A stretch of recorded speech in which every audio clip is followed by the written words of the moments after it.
Hey, everybody. This is Nevin Gusak, your host of New Ideas, formerly the Politically Homeless podcast.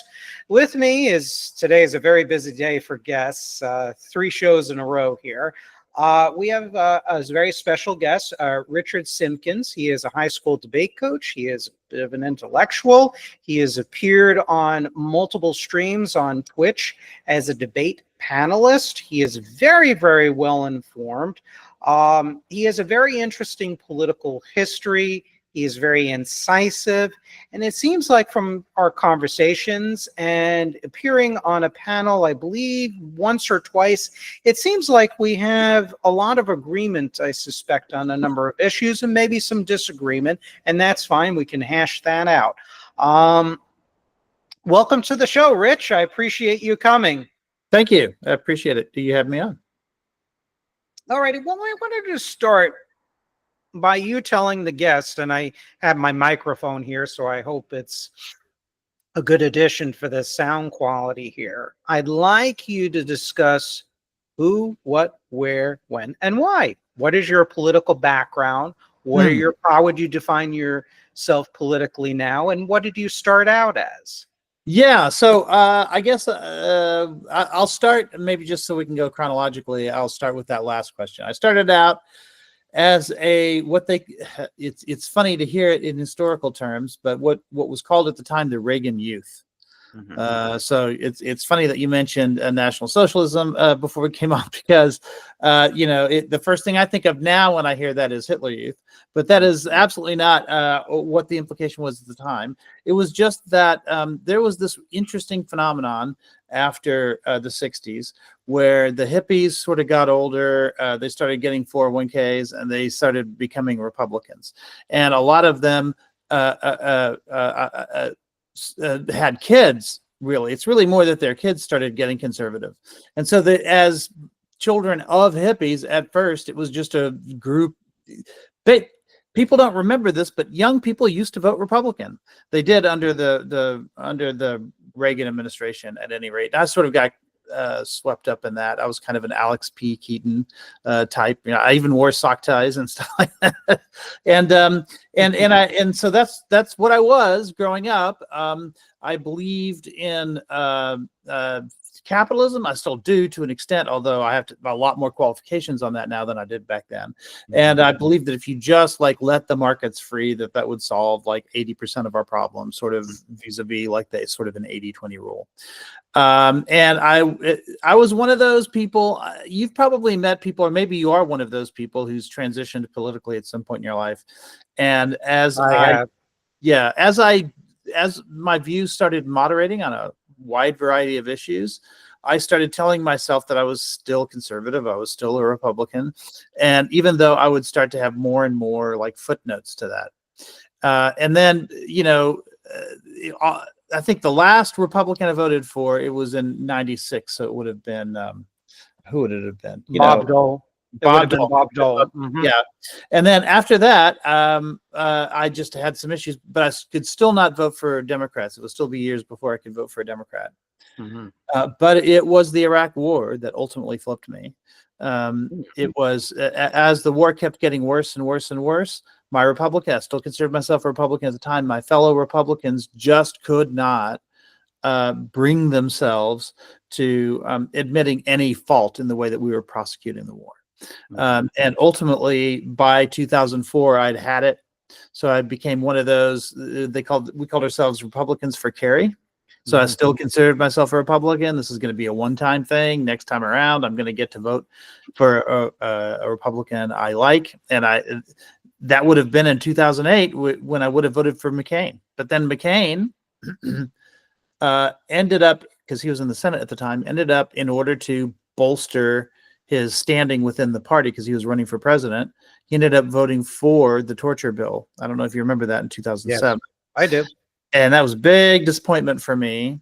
Didn't think I was going to actually vote Obama at that point, but at the last minute I did. And at that point, it was getting more and more increasingly difficult for me to call myself a Republican and continue to vote for Democrats. So I would say that by 2012, I started saying, okay, I'm not a Republican anymore. I'm an independent who votes for Democrats. And that's kind of what I am now, but I've done it so consistently that it's fair to call me a Democrat as well. And that's kind of where I am today.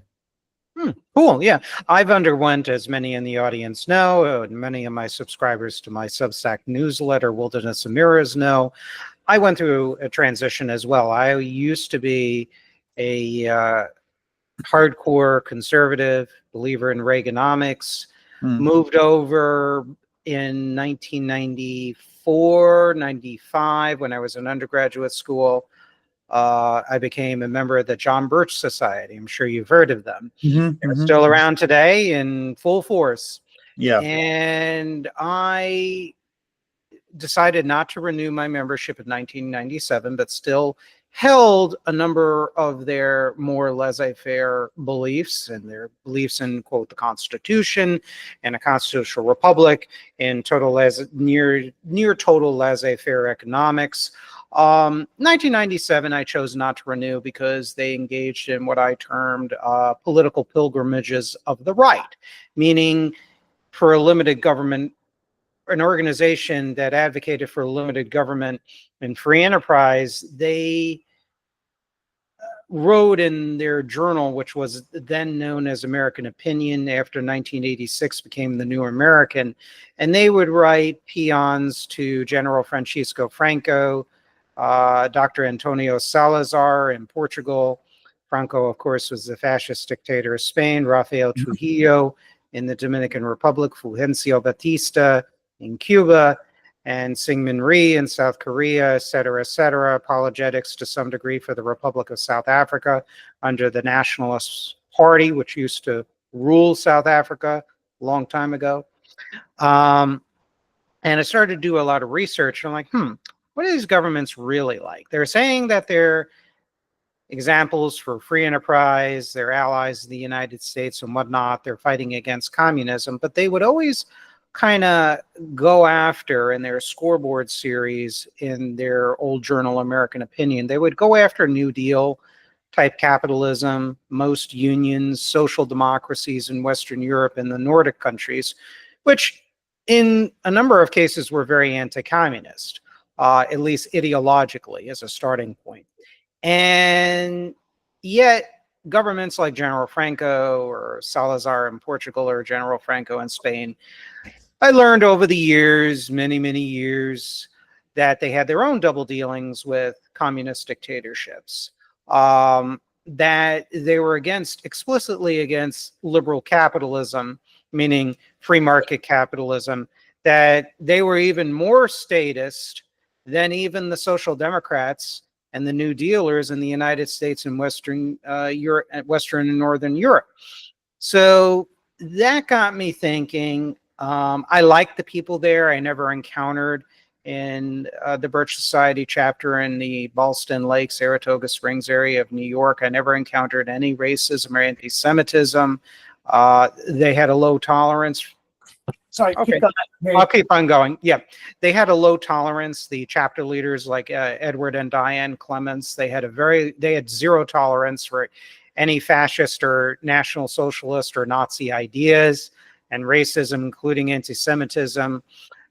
They viewed Liberty Lobby of Willis Carto as populist socialist garbage. They viewed Lyndon LaRouche, I'm sure you remember him, and his group as being crypto-communists. So there were good people, but some of the more, their versions and explanations of history I disagreed with. And over time, long after I left the Birch Society, I started to realize that their opinions and concerns on globalist organizations like the Council on Foreign Relations and the Trilateral Commission had less in common with Karl Marx and more in common with the Koch brothers. And I've written about that in my book, Volume 2 of Turning the Page. And it basically unearths thesis, policy papers written by the CFR and the Trilateral Commission. And it basically, they basically talk about and admit that The Trilateral Commission, for example, responded to the popular movements of the 60s and 70s, agree with them or not, as excesses in democracy and that needed to be reined in. They were staunch advocates of financial deregulation, economic globalization. One of the areas to this day I do agree with the John Birch interpretations of the Trilateral Commission and Council on Foreign Relations is they are stalwart defenders of trade with communist dictatorships, as well as anti-communist dictatorships. They were kind of politically promiscuous. So that's where I kind of departed from the society, that really that they wanted to marry an idea of limited government with critiques of the power of great corporations and their fronts. And you need countervailing power in order to keep them in check. So over time, you know, for a span from my deciding not to renew my relationship with the John Birchers to now, I realized that over a long period of time. I also learned from the society, one of the benefits, John Birch Society, that is I did not learn this even in my undergraduate school or going to a good private school in New York. I didn't know that major American corporations and banks traded with the gravediggers of capitalism, Nazi Germany, the Soviet Union, the People's Republic of China, etc. That shocked me to my core. And that made me start to slowly reconsider my views on total laissez-faire, free trade. Don't put limitations on the transactions in the global or domestic free market. And then the Birch Society, then as now, also were very critical of NAFTA. They argued convincingly and correctly that it was a form of managed trade and not true free trade. So it had me rethinking certain shibboleths and sacred cows within mainstream conservatism and the Republican Party of the time. So another thing that made me think was when I was starting to follow local New York City politics. I'm from Long Island, New York originally.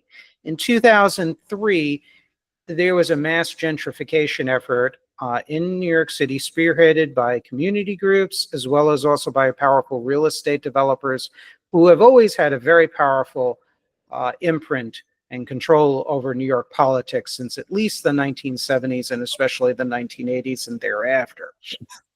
And what had happened is that they were going to shut down a variety of port facilities. And I became involved with research efforts for the Community Board 6 in Brooklyn in New York City. And I started to listen and read the speeches of liberal Democrats who I considered basically a pox on our house, the cause of deindustrialization, the cause of everything bad in the United States. And I was reading the statements on economics and the importance of industry and maritime infrastructure and rail infrastructure and how it led to the development of the United States of America and its military and economic power. Of Gerald Nadler, liberal congressman extraordinaire and former state representative of New York City. Brilliant, brilliant stuff. And I'm like, holy moly. I'm like, whoa. This guy is brilliant. And the conservatives, so-called, and libertarians like the Manhattan Institute or City Journal, publication, and other kind of affiliated organizations, they were the ones that basically saying, well, we should just shut down the Red Hook container terminal, what's left of the Brooklyn Port Authority Marine Terminal, converted into condos or smaller port facilities and things of that nature, because they argued that it required a subsidy, it was inefficient and a waste of money, and et cetera, et cetera. And so this was a unique situation where the conservatives, for the most part, were on the wrong side. They were on the side of deindustrialization. And the portion of the liberal political world, at least in New York City and New York State, as well as, of course, the maritime stevedore unions, were on the right side, I felt. They were for port preservation. They were for maintaining whatever industry was in New York, the manufacturing that was left. That at the time employed still over 200,000 people. And this was back in I think it was like 2003, 2004. So that made me rethink conservatism's priorities. Then come 2008, 2009, you had the Great Recession. And then I started to really do some heavy digging on why the Great Recession happened. And of course, the issue of deindustrialization was an issue always for a long time for most of my life. And because I'm 50 years old, going to be 51 in August. And I started to also do a lot of research ever since my Birch days, which opened my eyes to the double dealings within many modern Republican Party presidential administrations on trade with the Soviet Union, stretching as far back as the 1920s, into the 1930s under Nixon, even a lot of the inconsistent policies of President Reagan on various anti-US dictatorships, including even the Soviet Union. And it really made me think, I'm like, we got to have, and even on Nazi Germany, even during the 1930s up until December 1941. So it made me think that, why is it so inconsistent? So I started to really question untrammeled capitalism and corporate influence in politics. I was searching for answers, and I came across sort of progressive nationalist or progressive populist nationalist type talk show hosts like Tom Hartman, John Sly Sylvester, who's a podcaster, was a radio show host for a long time in Madison, Wisconsin. But I still consider myself having a lot of conservative leanings, still very conservative leanings. Somebody had told me, some ex-military people who were police officers who I knew told me about Lieutenant Colonel Allen West and some other candidates, that they were maverick kind of Republicans. I like some of the things they said, like Allen West talked about the need to restore the Glass-Steagall Act. He highlighted the importance of manufacturing, the danger emanating from Putin's Russia and communist China. He said, even to my face when I was talking to him personally, he said, yes, because I was talking about the benefits of free enterprise, but he said specifically, and this was his words, we can't have a free-for-all. And that was his exact words. I'm like, cool. He also, when he was a teacher at Deerfield Beach High School here in Broward County, Florida, he went against the FCAT, what was then known as the FCAT, the high stakes testing that was popularized by then Governor Jeb Bush and former President George W. Bush and No Child Left Behind, the labor Barack Obama's race to the top. And so I really appreciated that. And so there was some of the Tea Party Republicans had promised that they could represent this populist and healthy populist and civic nationalist type of maverick positions. But he disappointed me with his votes on trade and on H-1B or guest worker visa programs that, I have nothing against foreigners. I mean, I'm dating and in a long relationship with a dark-skinned woman who's originally from Peru, who's first generation immigrant. So I have nothing against, quote, foreign people or foreign things per se. But often these, I knew even at that time, this is 2010, 2011, that foreign guest workers such as H-2 visa holders and H-1B visa holders were heavily exploited by unscrupulous employers. It's very well documented. So I started to get disenchanted. A lot of the Tea Party Republicans, I found out, were a lot of them advocated for trade with China, with Russia. You had groups like Tea Party-ish kind of groups like Club for Growth, what was then Freedom Works, Americans for Prosperity, Cato Institute, Grover Norquist, Americans for Tax Reform. They hated socialism, but loved socialist or communist tyrannies when their donors made money from them, or when it served their ideology of free trade, so-called free markets. That grated on my nerves. And also seeing also the decline in the quality of life and living standards, massively rising costs under Republican administrations here in the state of Florida, notably Governor Rick Scott, Jeb Bush, even Charlie Crist when he was a Republican, as well as Governor DeSantis, our current governor. And seeing all this and, reading books by economists and intellectuals, including conservatives like Anthony Harrigan, William R. Hawkins, Pat Choate, who's a good friend of the show and a frequent guest, and it's become a friend of mine. People like, what's his name? A couple of former supply-siders that used to serve in the Reagan and Bush administrations and in Conservative Incorporated, like Bruce Bartlett. Then he was a former Texas congressman. I think his name was either David Stockman, I believe. He was Reagan's OMB director. He fell out with the Reagan's supply side economics, as you know. So I started to read a lot of their books, their articles. John R. Martin's Selling U.S. Out. That's another book that I've read.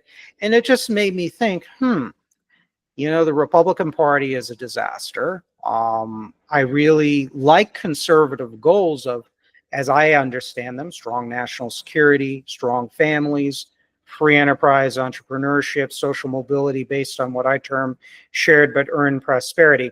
And I also saw at a screening when I was active with the Coalition for a Prosperous America, we invited Tea Party people to a screening of the film Death by China, which was produced by Greg Autry and Peter Navarro, who are now active in the Trump administration in official capacity. And the Tea Partiers, some of them were cool, but a number of them, particularly the ones with a lot of money and that are independently very wealthy, like Tom Paterno or Frederick Kwan, for example, they were very callous and dismissive of the needs of average people. Frederick Kwan, who was a retired executive from Honeywell, said that, the wages in the United States need to fall and level out with other, developing countries, which kind of really just like, whoa, it's like, that's bad. And then you had Tom Paterno. He refused to say who he was. He said, I'm not going to announce my name. I'm an elected official. Although I later looked him up, he electronically signed up for this particular event. So I'm like, I know who you are. And I named him in my book, and I've talked about him by name in my programs. And I will continue to do so because that's an act of political cowardice and political drive-by. And he kind of, in my opinion, he kind of grandstanded, saying, I have a lot of money, did very well for myself, and this kind of attitude. And in my native Pennsylvania, it was the unions that killed the steel industry. And I politely rebutted him and civilly shook his hand, talked to him, and he was pleasant enough. But I was deeply disturbed and turned off, and that just did it for me for the Republican Party. Now, along comes Trump in 2016, and I look at it and I said, and I wrote an article about it on my Substack, Wilderness of Mirrors, and in my Useful Idiots on the Right series. And I liked what Trump had to say before he became elected in November 2016. He said, for example, in 1999, in an interview, the far right and the far left are not cutting it. We have to get something in the middle that's common sense that everybody can kind of agree with. He was for tariffs. He was critical of aspects of Reaganomics. He was for universal health care. He highlighted, at least in his books and his interviews, the threat of Russia and China, even as far back as the 1980s and 1990s. He was for massive infrastructure improvements. In fact, I attended his speech in Boca Raton at a Tea Party rally, I believe in either 2015, the Tax Day Tea Party. And I can tell you the Tea Partiers they were not impolite, but they did not have the raging enthusiasm about him. And I really liked his independent ideas. I had concerns about him and critical aspects of him, but I thought at the time he was definitely better than all the other Republican candidates. Be right back. Yeah, no problem. Yeah, he was a lot better than the other Republican candidates, and he was much better, it seemed, than Hillary Clinton. So I voted for him. I advocated to him on various Roku TV programs, of course, with a critical lens. I did not just sing his praises totally. There were things I was concerned about him, but I supported him critically. And then once his first administration started with the Tax Cuts and Jobs Acts, repealing various deductions and rules that helped home buyers and homeowners, like I think it was a tax deduction for mortgage insurance. He got rid of that. It was one of the first things that administrations did. I'm like, oh no. I'm like, he's governing like a hardcore Reaganomics, anti-New Deal type of person, and I didn't vote for this. So I became a much stauncher critic of Trump. And to add to that, since really the early 2000s, I also came from the belief that that the Cold War never really ended, that Russia relabeled itself, it repositioned its assets, and at least attempted to rebuild itself. And that really started from my research really under Gorbachev and during Reagan's second term, to eliminate the image of the enemy, to therefore disarm the anti-communist movement in the West. And I came across the works of J.R. Nyquist, who on foreign policy and national security, him and I agree on a lot of issues, and he's a good friend of the program as well. And I found, his works convincing. I did a lot of research to either confirm or deny what he was saying. And a lot of what he said was true. He's a follower of the works and revelations and analysis of former KGB defector Major Anatoly Golitsyn. So that's really my political view. I relabeled myself from a conservative to what I termed, this is a unique term I came up with, radical civic nationalism. What is it? It's radical because I depart from the market fundamentalist, Reaganomics, Clintonomics type of economic approach, ceasefire in the culture war, big tent for Americans of goodwill, irrespective of class, race, gender, sexual orientation, et cetera, religion, strong national defense while keeping the corruption of defense contractors at bay, a middle point between hyper-interventionism and neoconservatism, as well as the isolationism on the other end of the spectrum, and just really common sense, pragmatic policies. As I said, I still like conservative goals, but I would argue that, quote, conservatism has actually actively sabotaged those very conservative goals. And that's my political evolution. It's a lot shorter than reading through my books and essays, but that's pretty much the granular details that I'm trying to compress in as short a possible time. Yeah, sorry, I had a little thing happen. Yeah, that sounds very familiar. Can't say that I'm, down with the radical part, although I'd have to hear more about that distinction. Sure, you can ask. I consider myself compatible with civic nationalism. One of the things that's made me more comfortable with that title is Ukraine, right? Because what is Ukraine an example of but the desire to not be subsumed by this larger thing outside of your country? That's national, right? Right. And I had to have some way of describing that still separates me from a lot of the other sort of nationalist ideologies that are out there. And civic nationalism is the closest thing I can find to that. Yeah. It's hard for me to prioritize Ukraine's struggle without acknowledging that. So I kind of feel that's a big part, of where I am politically now too. Now, with Ukraine, what was your view on the Cold War when you were younger, Russia during the 1990s and 2000s? As I said, I bought into the idea that the Soviet Union collapsed spontaneously. I have revised my views. I've written and documented quite a bit of that in my essays. And by the early 2000s, from the works of J.R. Nyquist and just intense research in archival sources available on the Cold War International History Project, LexisNexis Academic Universe, Internet World Wide Web searches in general, books, traditional print resources have really showed me that the ideas of Golitsyn, who I touched upon earlier, was more correct than not. So I view basically America, let's start the post-communist period after the quote-unquote collapse of the Soviet Union in December of 1991. Mm-hmm. I view that America really appeased Russia, frankly. We gave them tons of loans through the largely US-financed IMF.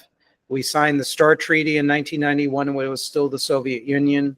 We signed the New START Treaty under Obama. We granted, with the help of many Tea Party Republicans in both houses, permanent normal trade relations for Putin's Russia in 2012. Might I add, Alan West voted for that, and that was after he was defeated for Congress, and that really infuriated me. We basically denied that Russia really was an adversary or potential adversary of the United States. George W. Bush, former president, was very naive to that effect. I looked Putin's looked in Putin's eye and saw my soul in the 2001 summit with the Russian leader in, I believe, Slovenia. So really, I think we appeased Russia more than anything else. Now, am I for going to war with Russia, provoking Russia? Of course not.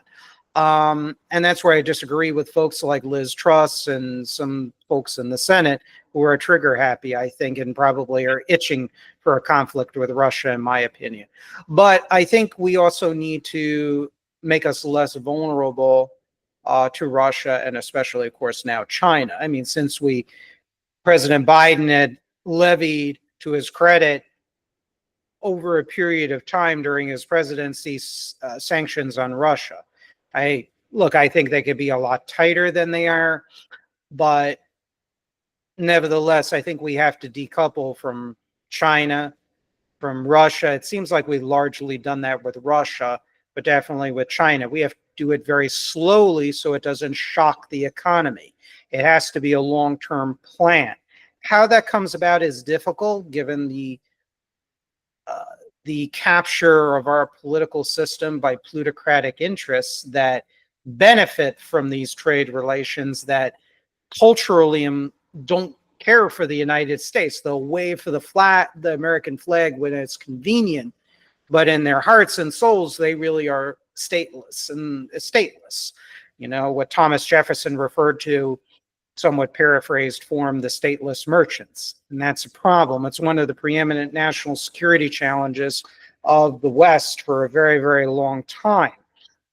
So, that's where I stand with that. So I think we need to assist Ukraine because Ukraine has a ton of minerals.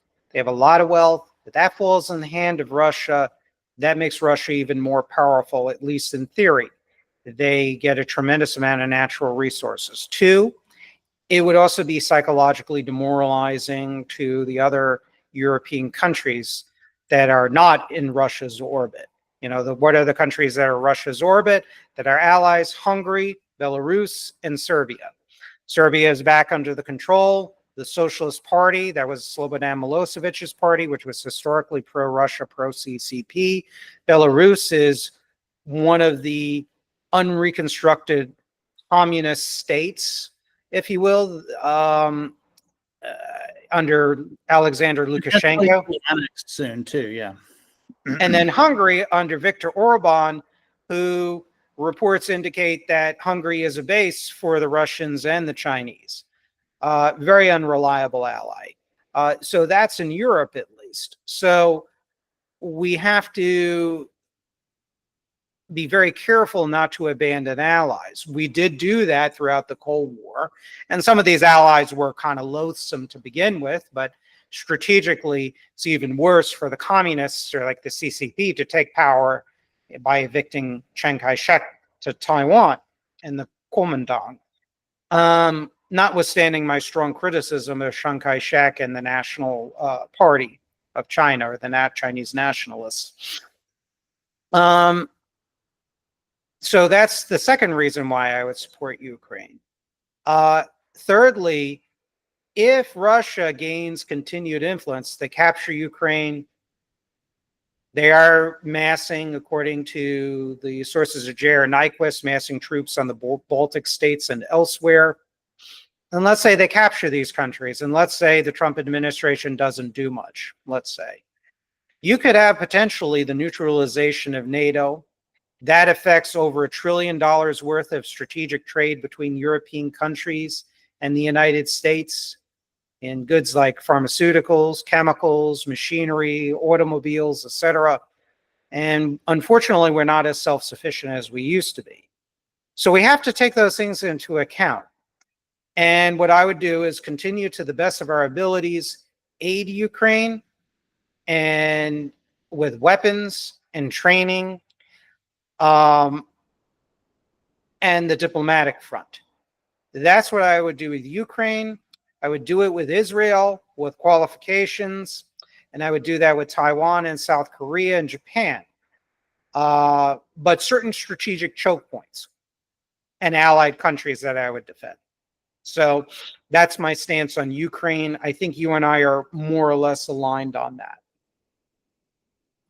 Yeah, I think so. I think probably of course, economically, the big problem is what to do with Russia with regards to its relationship to other countries in the world, particularly China, but also India or BRICS countries sort of generally. Can we isolate them from them, or do we have to consider that whole block to be something that we certainly, I hear what you're saying about China in particular, having to do something about that. How do you feel? Because two of the things that I think were most helpful with China in recent years were the CHIPS Act, mm-hmm. and an executive order by Biden that made it so that if you worked in that industry and it was like considered sensitive what was being made or whatever, you would lose your American citizenship. And a lot of workers in the sort of silicon industry sort of left China because of that executive order. Those were two big ones that didn't disrupt the relationship with China. It allowed us to continue sort of trading and not have sort of the big impacts that we're seeing with maybe some of the generalized tariffs. But at the same time, it started allowing us to be more independent in some of the areas where we don't want to have to be dependent on foreign countries. Yeah. Biden. Look, Biden was not my favorite in the Democratic primary. His Senate record was god awful. Mm-hmm. He was very much in the camp of big business as well as parts of the left-wing disarmament movement. When it came to his votes on Russia, the old Soviet Union, China, dealing with communism in Central America, etc., he was both represented this sort of merger of big business and big capitalism. He's from Delaware. He was called Senator Credit Card and the senator from MBNA at one time. And he also got a lot of money, as Trevor Loudon has pointed out, from disarmament groups, Council for a Livable World, etc., that are more on the left, and I think are at odds with us on defense policy. So, but when he entered office, I don't know what happened.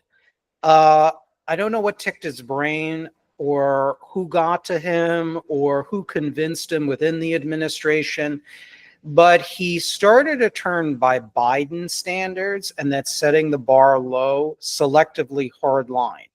He continued some of Trump's tariffs from his first term, which I agree with. He enacted the CHIPS Act. There were inconsistent sanctions against China. They were inconsistent, but generally Biden was not a proponent of sanctions while he was Senate, as well as Vice President Obama. So that was a big step in the right direction. And look, if I was acceding the presidency in January of 2025, I would have continued those policies. There's a few other Biden policies selectively I would have continued.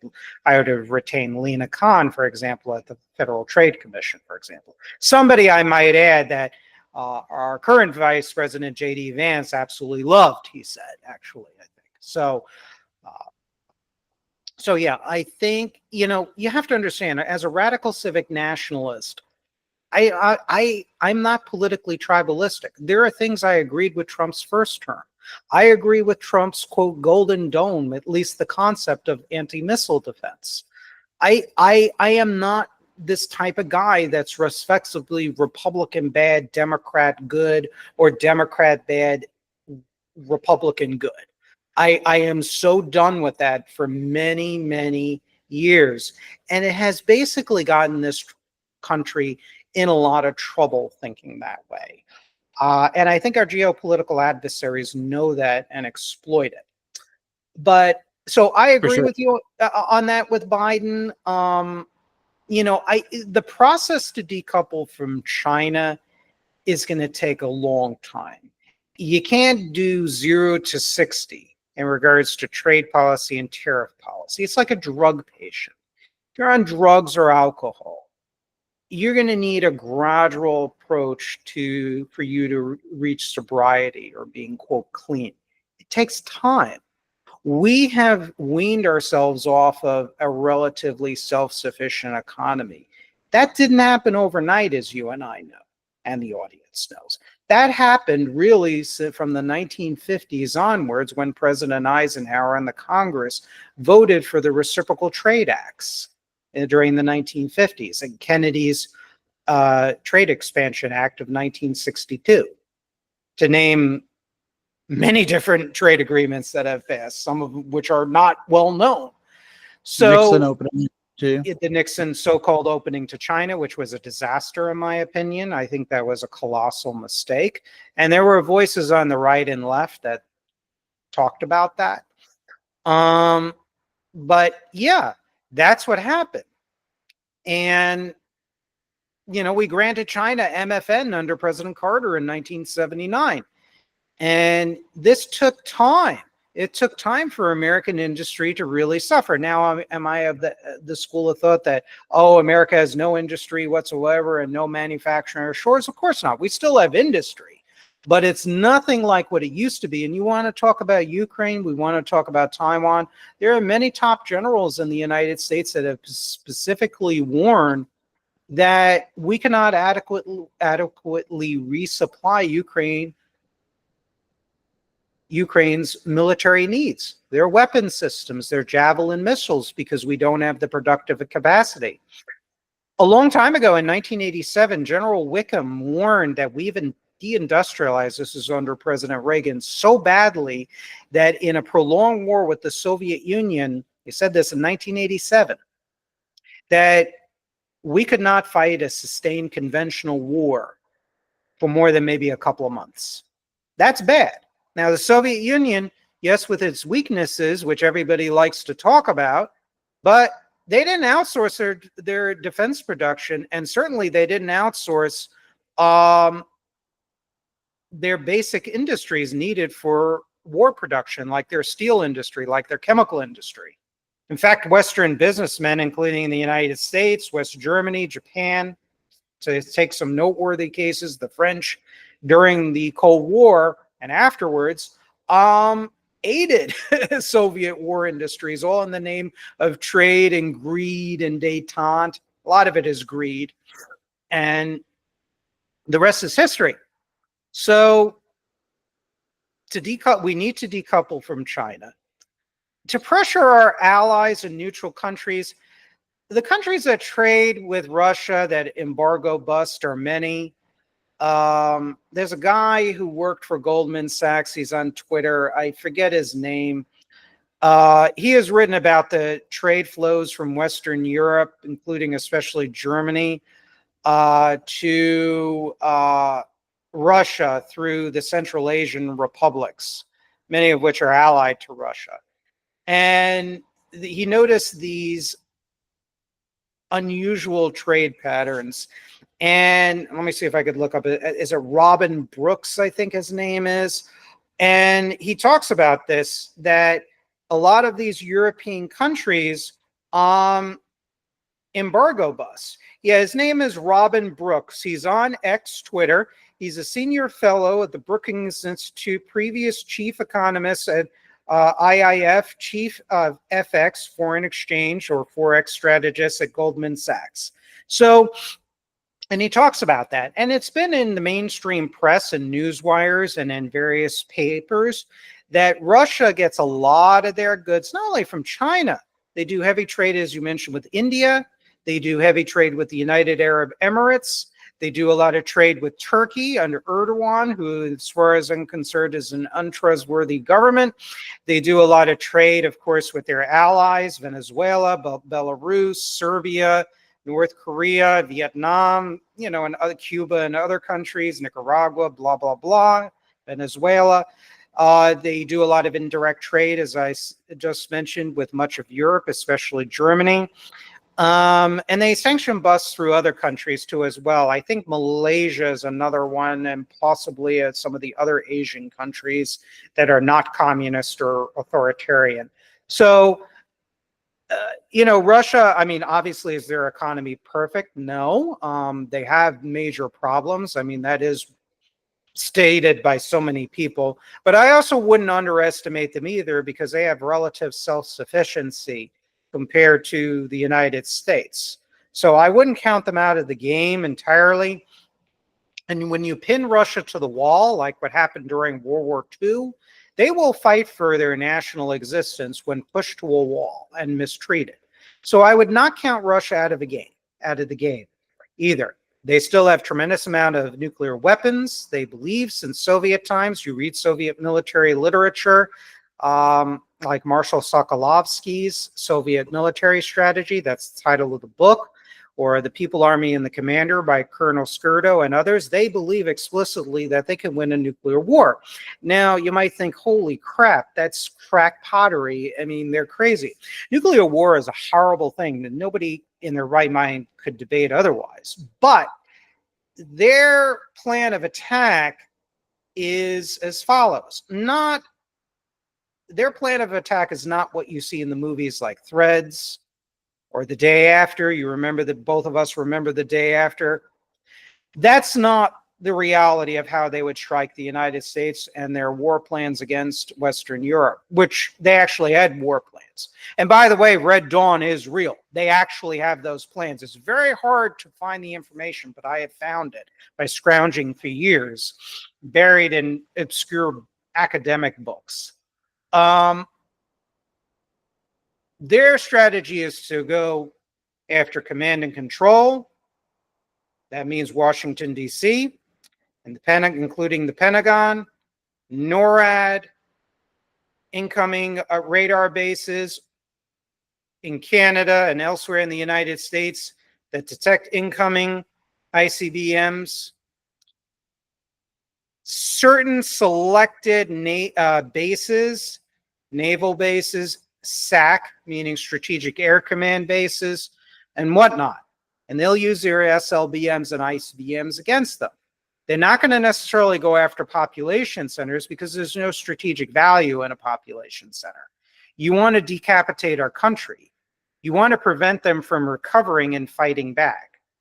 And then their belief, and this is according to the defector Colonel Stanislav Lunev, who the Clinton administration more or less snubbed, ignored. They certainly, when he came in 1992, shortly before Clinton, the United States certainly didn't adjust our policy with the old Soviet Union or Russia. Colonel Stanislav Lunev was a high-level defector. He was a colonel in the GRU. And he testified that shortly before he defected in 1992, there was a meeting in the Kremlin.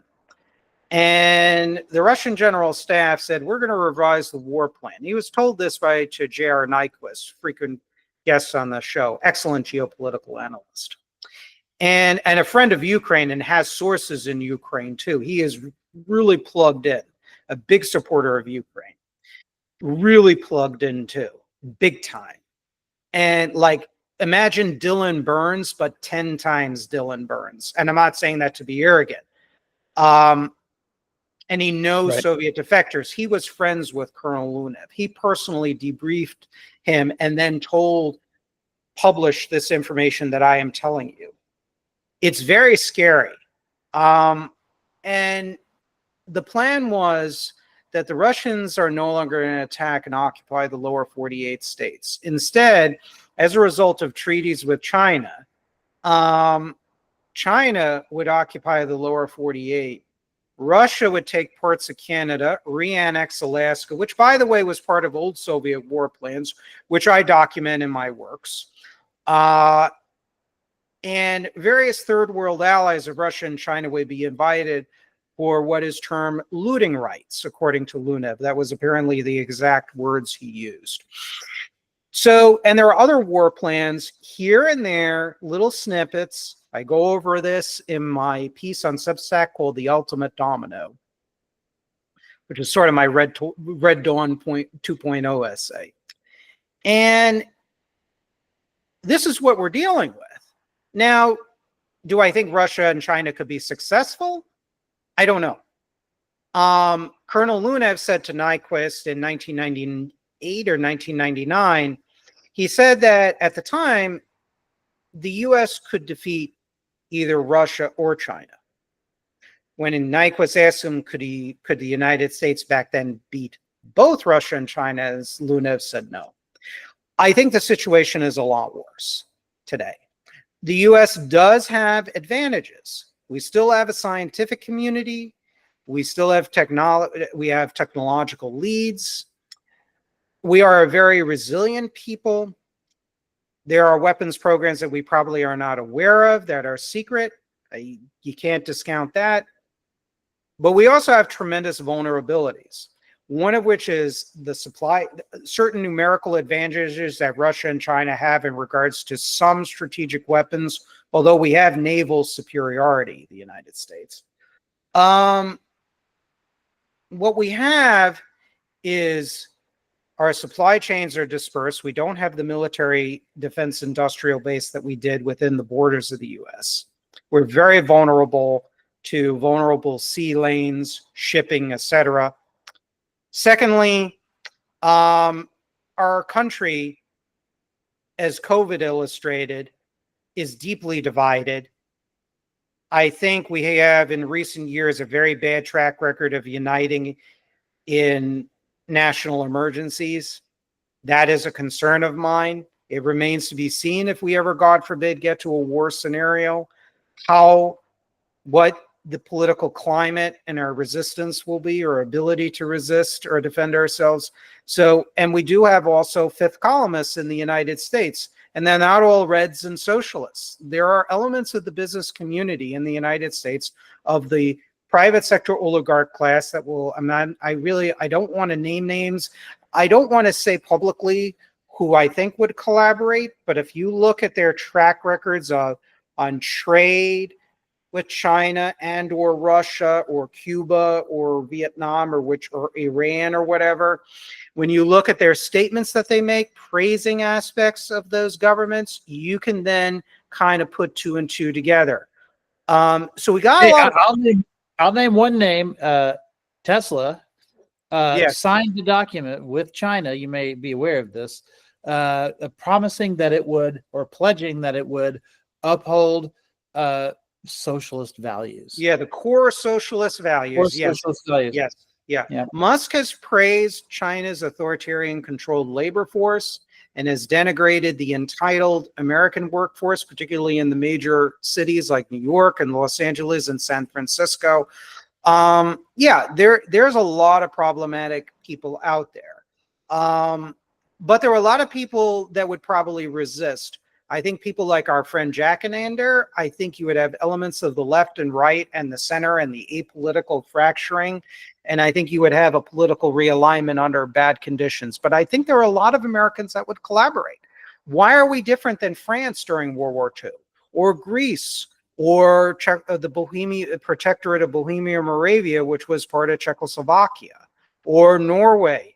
Or even the occupied ex-Soviet territories during World War II. You had all kinds of puppet governments, collaborators, power-hungry opportunists, people who believed in a third way or third position between capitalism on the one hand and outright communism on another, their form of national socialism.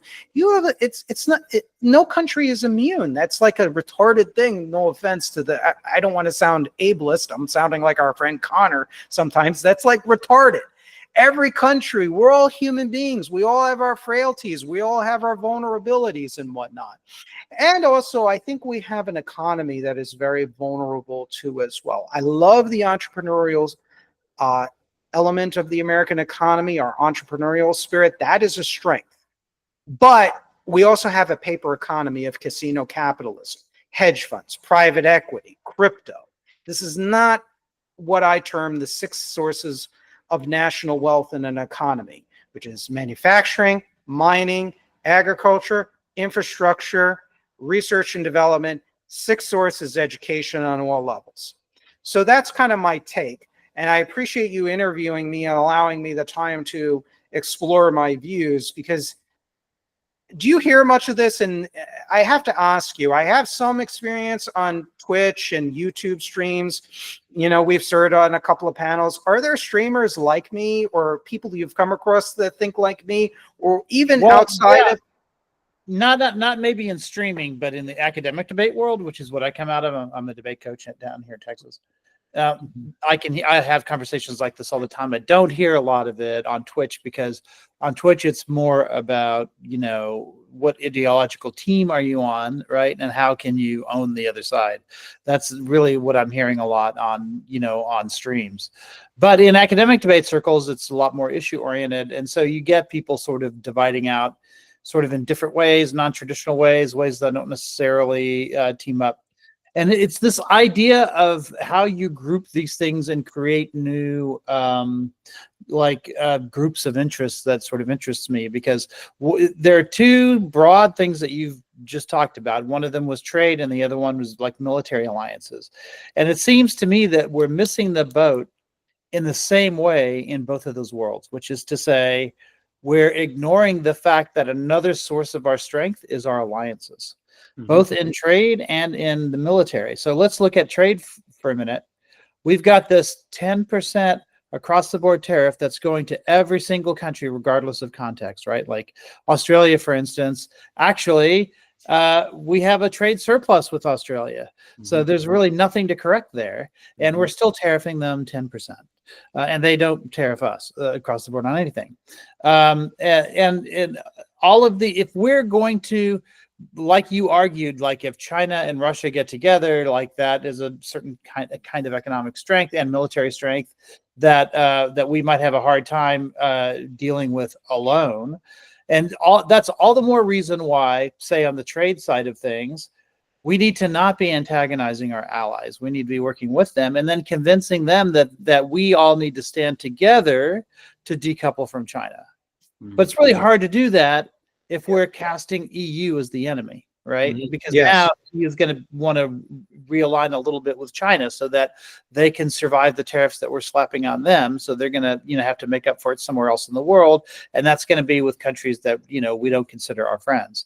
And so that's one thing. Is I don't understand this across the board stuff. Like I have a lot of sympathies for tariffs. Both parties have a history with advocating for tariffs. Obama even was tariffed the heck out of Chinese solar panels, both to help the American solar panel industry and also like to stop like dumping practices that would destroy our industry here. Yes. And so it made total sense to tariff those things. If a country is dumping, right, and they're being anti-competitive, of course we need to tariff in those instances. If they're manufacturing, if this is a manufacturing sector that's very critical for our military and also as the base for a lot of our infrastructure, such as computer chips, obviously we need to develop domestic manufacturing capabilities there, and we need to pull some of that capacity out of China, because China doesn't have our best interests at heart, whatever. Right. But then like Trump will tariff even Taiwan, which is one of our allies when it comes to this. And also a place where even if we were going to do that, we would want to build up our own capacity before decoupling with Taiwan. So there are all of these. It seems as though, at least under the current administration, we aren't we're not looking at the pragmatic steps that it takes to get where Trump wants to be. He just wants to slap everybody as the enemy and hope that they'll come crawling back for us to get a deal later on or whatever. And it doesn't occur to him that if we are in total isolation from the rest of the world, we're not going to win with this tariff strategy. We can win with a tariff strategy that's appropriately targeted. Right. I think that's on the tariff side, right? Then on the military side, it's the same thing, right? Obviously, okay, yeah, if we can't take on Russia and China at the same time militarily, right? But then you put NATO in the mix. One of the things I actually did agree with Trump on in his first term was telling European countries that they need to contribute more to their militaries so that we're not the only military power within NATO. I'm not sure that Trump understands the full implications of what he's asking for, because it would mean that Europe can call more of the shots, and he wants to call all the shots. But I think it's a fair trade. If Europe is contributing half of military capacity within NATO, then they should have like a big say in what happens in NATO. I think that's a fair trade-off. I think we need that. And we need allies in order to survive, because one of the consequences, this is something else Republicans talk about a lot that I agree with, is that we've been subsidizing Europe for 50 years because we've been paying for their military, and we've spent so much of our money on the military that, not that we shouldn't, we should, but we're doing it in such a way that allows them not to, so they can take that same money and put it into healthcare and other things. And as a result, they've been getting a lot better sort of medical outcomes than we have, in part because we've been footing the bill. So you can correct a lot of these problems at the same time by respecting our alliances and factoring them into our policy more than the current administration appears to be doing. You bring up a lot of interesting points too as well, and I agree to a point. I think we have to do a better job of rebuilding our core nation, our core industrial base and whatnot. And as I said earlier, and I think I would agree on this, it's going to take time. In my Radical Civic Nationalism essay, What is Radical Civic Nationalism, elsewhere, other papers I've written, I call for what used to be a national average tariff across the board of 25%. But I think we need to reach that rate in a 10 to 15 year period. We can't just go 0 to 60. Remember, the drug patient, you don't go cold turkey overnight the next day unless you want a huge problem. You don't want to cause dislocation unnecessarily. The transition has to be smooth. And really, the harder part is not coming up with these policies, frankly. It's getting the political will, rebuilding a new Washington consensus to get us from point A, from financialization and globalization, to B, to where I stand. Now, let's be clear. I'm not against trade with neutral and allied nations in itself. We need to compete based on product-based competition. And if we find that our products are falling behind, we need that kick in the ass. However, here lies the problem. And this is where I would disagree with streamers like Destiny and people that are libertarian, free market, or very conservative Reaganites. And that is that, and I think many of these people know the history that I'm about to tell you. Japan, South Korea, Taiwan, Germany, France, to name a few. These are not purely free market countries. They use a whole manner of subsidies, domestic procurement laws and supply laws, nationalized banks, state-owned industries, especially in the case of South Korea. Let's take POSCO, the state-owned steel company, or at least it was. Taiwan under the Kuomintang. One of the platforms of the Kuomintang was people's livelihood, which called for state ownership of major strategic economic sectors. Take a look at Japan. Check out the works. I'm sure you're familiar with him. You remember the historian Chalmers Johnson. Pat Choate has written about this too as well, and many others, where Japan uses all kinds of economic status and mercantilist practices to promote their exports and to limit imports. And I'm not mad at these countries for doing it. They're doing it in their national interest. In fact, they're smart in many ways. People like to talk about Japan's lost decade. I've been to Japan. They seem to be doing mighty fine to me, and the people seem to be prosperous. And Yvette and I, that's the name of my girlfriend, we went out to the countryside, Minakami province and whatnot. Very few homeless people. I mean, granted, I don't live there, so I don't really know fully, but they're doing great, and they're producing goods, and the people ain't starving. So something has to be working, and I hate to sound simplistic or Pollyannish about the whole thing. So I think we need to retain the allies, but we need to protect our industry and sometimes say no to these countries. And that means saying no to Americans who work as foreign lobbyists, foreign companies through their American subsidiaries giving money to candidates that will block healthy tariffs and other non-tariff legislation that's been in the Congress and proposed in the Congress for decades, et cetera, et cetera. The other problem is that even during the Cold War, a lot of our quote unquote allies did a lot of trade with the Soviet Union. Even under Stalin, East Germany, Mao's China, Cuba, North Korea. For a long time, Japan was North Korea's largest non-communist trading partner.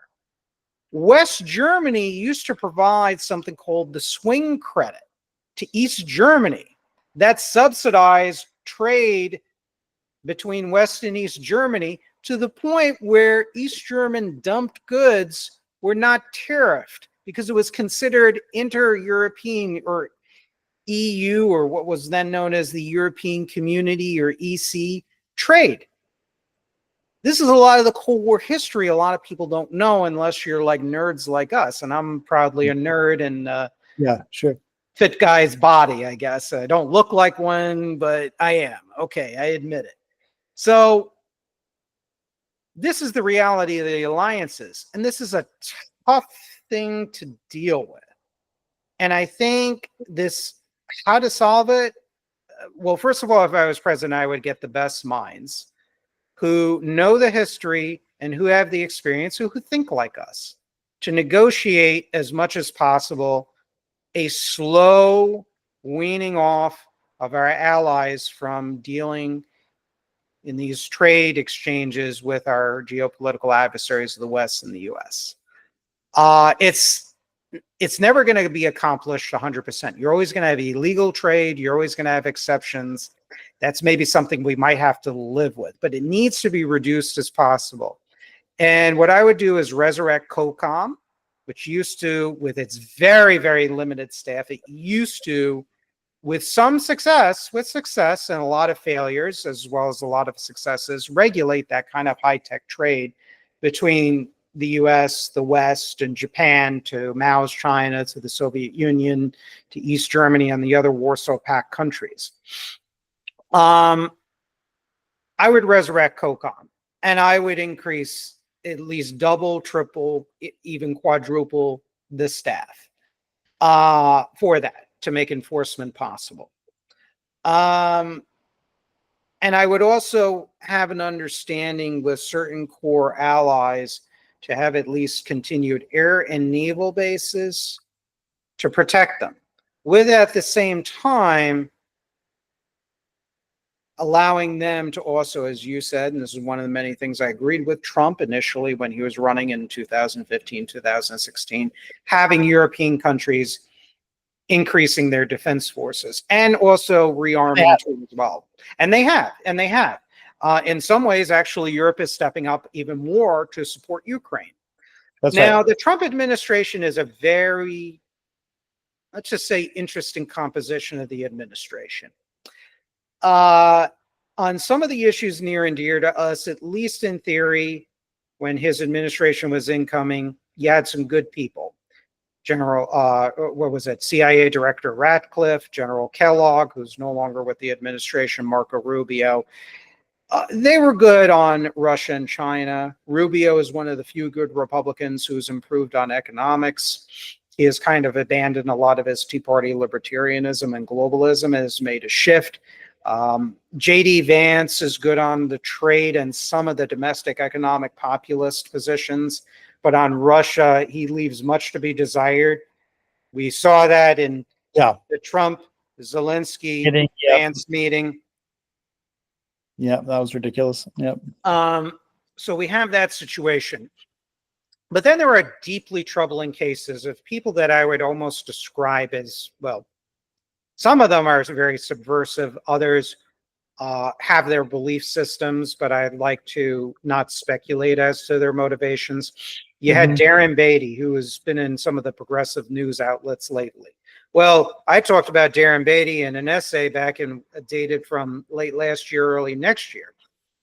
And he basically was appointed to a position in the State Department in the process of dismantling and weakening our counter disinformation outfits, which has existed off and on. I think it existed under Biden, and there was also an equivalent led by Charles Wick.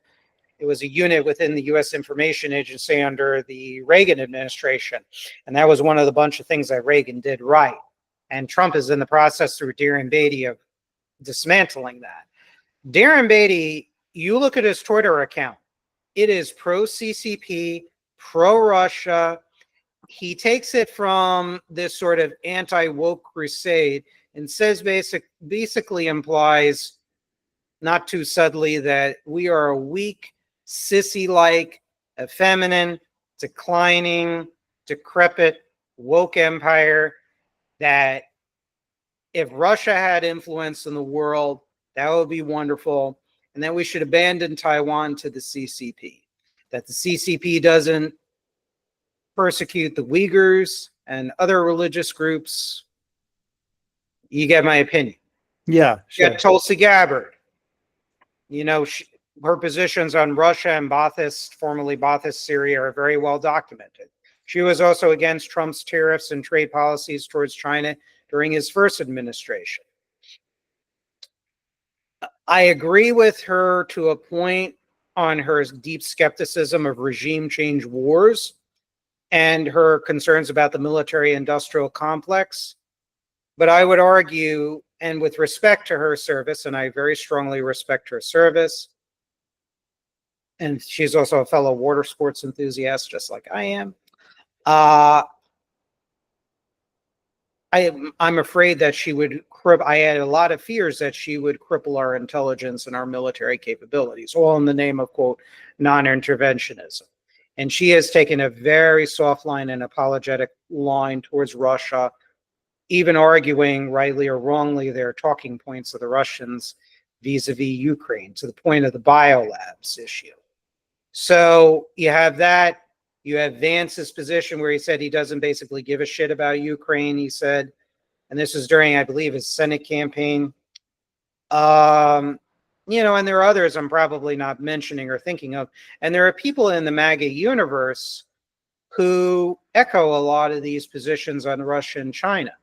And it's ironic because Ukraine, President Zelensky, in a forum on industrial policy, it was actually said that Zelensky said, look, we have to, meaning the West and the United States, has to clean up our supply chains, become more self-sufficient, and to stop sending technology exports to Russia and basically selling the rope to hang the West. That sounds more MAGA, as I said in my essay on Ukraine on Substack, than virtually all the MAGA people, you know, who, you know, they're voting for this big, beautiful bill that's not going to reindustrialize the United States. And my last point is, you know, on to answer your response, we need a lot more than tariffs to reindustrialize the United States. It's not just a trade issue, it's an investment problem. We need to, in a 5-year period, in my opinion, we need to make stock buybacks illegal. Why? Because the profits, instead of reinvesting in the stocks and artificially boosting stock prices, for majority shareholders. Those profits would be reinvested into financing the opening and expansion of factories, hiring new labor. You get my point. I would also, within a 5-year period, make private equity, also known as leverage buyouts, mergers and acquisitions, illegal. Thirdly, I would slowly close loopholes and buy American provisions in our domestic procurement laws for government services. That will take time as we reindustrialize. Fourthly, I would federalize or nationalize the Federal Reserve into the third national bank of the United States. And it would serve, I don't like doing this because I don't like nationalizing much of anything, because I still have holdover libertarian and Reaganomics principles still a little bit flowing in my blood. And obviously there would have to be very strong built-in accountability and governance procedures and checks and balances to prevent corruption and abuse of power in such an organization. But the Third National Bank of the United States would operate similar to the Reconstruction Finance Corporation under Hoover, Roosevelt, until it was abolished by President Eisenhower. And it would be created as an emergency measure to pump credits, loans, and grants to entrepreneurs who will commit to building within the 50 states of the United States manufacturing industries.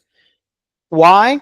To recreate long dormant or even strengthen struggling industrial sectors in the United States. Fifthly, and lastly, for starters, these are the major policies. There's a lot more I can do. What I would do is I would embark on a program of tuition-free college and trade school for certain majors to nurture or recreate talent within the United States. Biology and other natural sciences, chemistry, physics, computer science, medicine, including doctors and nurses, teachers. I'm not saying that because you're a debate coach and I'm not doing that to flatter you. As well as also the trades like welding, like HVAC repair, and other things where you're using machines again. I mean, one industry that desperately needs to come back that we lost by under the Reagan administration was machine tools. We need to get that shit back. I mean, you're a country that has enemies, and if we don't have the capability to produce enough machine tools, we're fucked as a country. So yeah, that's what I would do. I would do those tuition-free majors for the select majors and to develop the human capital necessary to develop the industries. And I'm going to come up with a 6th point that I thought of years ago. And that is to get people long retired from these industries, pay them a stipend to advise these entrepreneurs on how to reconfigure and restart long dormant industries that are of strategic value. And that's what I would do. It doesn't mean we're saying total autarky, cut off from the rest of the world. I believe in a measure of free trade because we have to compete against other countries based on product quality. I strongly believe that. But we also have to have no illusions that we are competing freely and fairly. And I don't buy into Milton Friedman's bullshit that these dumped consumer goods are free gifts to the consumer. That's just, in my opinion, intellectual dishonesty and just a sign that I don't even want to say on air because I don't want to accuse people of corruption, but it's just, that's like a lawyer knowingly defending a criminal who the lawyer knows that he or she is guilty. It's just, that's that kind of thinking. It's just not intellectually honest. It's not rooted in how the real world actually operates. And it's certainly not rooted in history either. So those are my takes. And, you know, you're right about the streaming community. There are some very good, solid streamers out there, but you're right. It's a reflection of politics of let's own the libs, let's own the conservatives. They're all wrong. And there are some pretty troubling things, and I'd like to talk about it. But first, if you have any responses to what you have to say, because I really am kind of pissed at Destiny, and there are things you and I agree with Destiny on, but he has posted on X some things that really should consign him to the worst social Darwinist elements of MAGA than the Democratic Party. And I think the Democrats really need to start, I mean, I don't want to sound like an asshole, but really push people out, because and I'd like to address that after you address my points on manufacturing and alliances. Actually, I think this all kind of rolls into the point that I want to talk about, which is, in order to get any of this stuff done, you have to be able to have these conversations in legislatures like around the country.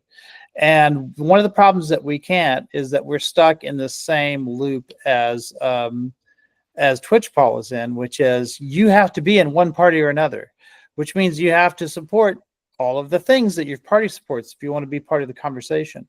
And around the world, I mean, we've all been following the Canadian elections, and there was those UK by-election that just happened, and in Australia. And one of the things that you have to notice whenever you're looking at these things is that you don't have just two parties, you have multiple parties, all of whom have a particular perspective. And the compromise doesn't happen in the party room when you're determining what the party believes. The compromise happens at the legislative level when you're actually voting on actual bills that are going to happen, right? So the Greens are going to support Labor on some things, but oppose them on other things, that sort of thing. And at the end, it's going to be like that mix of multiple perspectives. Maybe you're not getting an infinite amount of perspectives, but you're getting 5, 6, 7, 8 perspectives instead of 2. And as a result, you can sort of break out of this binary, everybody supports one side or supports the other side. And if you support your side, you support everything on your side because you have no choice. That doesn't happen in these sort of parliamentary elections. And I think we're getting better outcomes in some of those elections as a result. And so there are 3 things, it seems, that if we could do them here, it would help us consider a lot of these positions that you're talking about. One of them is some sort of preference voting, maybe ranked choice voting. There's better versions than ranked choice voting, but I have a pretty wide variety of things that I'll accept if the status quo is the alternative.